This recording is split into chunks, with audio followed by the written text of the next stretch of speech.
Why do we have such a Yetzirah that fools us constantly?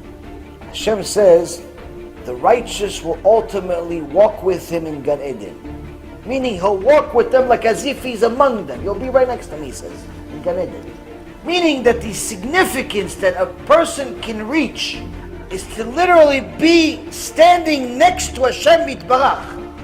And you're saying you can't keep Shabbat. You're saying you can't be modest. You're saying that you can't do anything in the Torah. That's something wrong with it. Hashem says you can be literally just like me. The only thing that's going to separate us is the fact that I'm God. Like Paro said to Yosef HaTzadik, the only thing that separates us is the kiseh. Just a formality, but in reality, you're in charge. Hashem says the same thing. He says, ultimately, the righteous, you'll walk right next to me. So on one hand, you're saying the Creator Himself is saying that our potential is enormous. But yet we think that we can't even barely finish a masechet. We can't barely give a shiur because we don't know anything. All of a sudden we forget. Everybody constantly tells themselves they can't do it. Why? Harav Yagin Alav Shalom says he heard the story by one of the Gdolim in Yerushalayim at the time. He says there was one time a farmer, innocent farmer, not much of a brain, not much of a genius, but he knew his trade. What did he know? He knew what he had to do. He grew some chickens. Everybody that wanted a chicken, they came to him. So one day, this farmer has a customer. The customer says, yeah, I'm looking for chicken. Be my guest. He shows him he has hundreds and hundreds of chickens. And the guy comes in there, and he looks at the farmer, and he looks at the chickens, and he's confused. He's like, I can have any chicken I want? He goes, sure, whatever you want. Just all of these chickens, anything you want, buddy. I'm a little busy right now. It's 5:30 in the morning. I have to feed the other animals. So just pick something quick. It's all the same price? He goes, no, just the weight, depending on the size. Oh, so if it's a little bigger, it's a little more expensive? He goes, yeah, instead of 1 shekel, it's 2 shekels. That's it. It's not that much of a difference, but make it quick. I got stuff to do. Can I have that one that really, oh, you want the black chicken over there? He goes, yeah, that black and white chicken over there. That one? He goes, yeah, it's a big one. Yeah, I want that one. Takes it, puts it on a scale. Says, oh, this one's 4 shekels. Really? It's 4 shekels? Yeah, it's 4 shekels. Gives him the 4 shekels. The guy couldn't believe what's happening here, but he said, okay, fine, what can I do? But now, he drives in his car and he's looking at the bird next to him, and he can't believe what just happened. And he goes to the mountains, he takes the bird out, he picks him up with both of his hands because it's so big, and he whispers to the bird, you're an eagle, fly! And he throws it in the air, and the eagle flies away. Now, that's the mashal. Why did the eagle not eat all the chickens? I mean, the eagle is not exactly a friendly bird.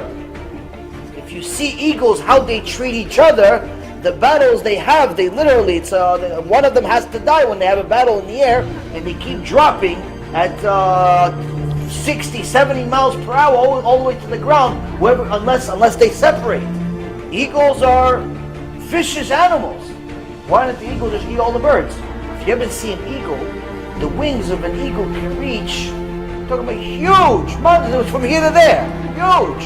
How come he's not eating them? Because this big eagle used to be a little eagle. And one day, this farmer who didn't know right or left saw the little bird, little black ugly bird. He saw it. And all he saw in his life was chickens. So he figured this little bird is just an ugly chicken. So he put the eagle, the little baby eagle, which came out of the egg and lost its mother, and he put it with the rest of his chickens. This eagle didn't know it was an eagle. Why? He was surrounded by chickens. So it never flew.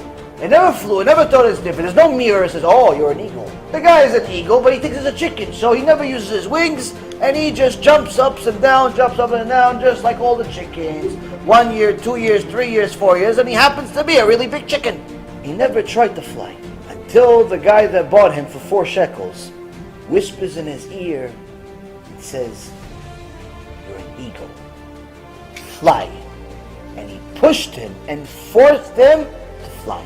The real deeper lesson is, we are the baby eagle, surrounded by chickens, surrounded by losers of our past. The public schools we attended, the secular people we surrounded ourselves with, the irreligious, religious people we were, friendly with, the people that pretended to be but really weren't. But in order to be an eagle, you have to act like one. You have to do things that are difficult. In order to be an eagle, there's no excuses. This is too much, this is too little, this is too this, You're the eagle. Nothing's too big for you. But in order to be an eagle, you have to act like one. You have to do things that are difficult. You have to listen to Musar at 11 o'clock at night that's punching you in the face, reminding you there's a lot of TeShuva to do, even though you've already been doing TeShuva for 5, 6, 7, 8, 9, 10 years already. In order to be an eagle, there's no excuses. This is too much, this is too little, this is too this is... You're the eagle. Nothing's too big for you. The only reason why you think you can't be a big tzaddik, the only reason why you think you can't have the highest level of emunah, the only reason why you think that you can't be the most modest woman in the world today, like Sarai Menu, is because you're still acting like a chicken, because you've been surrounded by chickens your whole life. God is here to tell you, through His Torah, stop acting like a chicken. If you don't do it yourself, He's going to push you.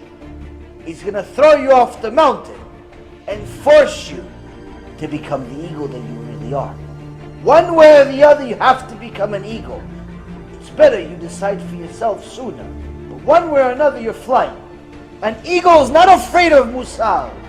An eagle is not afraid of lifting the house on his wings.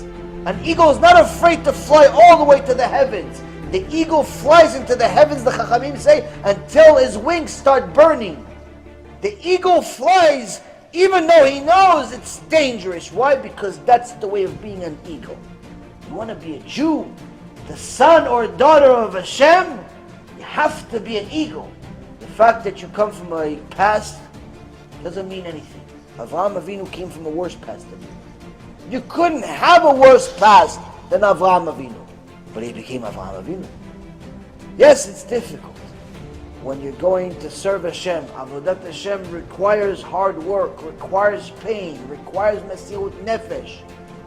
If you're not in pain, you're not doing something right. Why? Because in order to become an eagle, pain becomes part of your day-to-day. To be an Eved Hashem requires a little bit of pain, requires Mesirut Nefesh. You're all eagles. All of Am Yisrael is full of eagles, acting like chickens. It's time for us to be the eagles that we're supposed to be. It's time for us to be the eagles.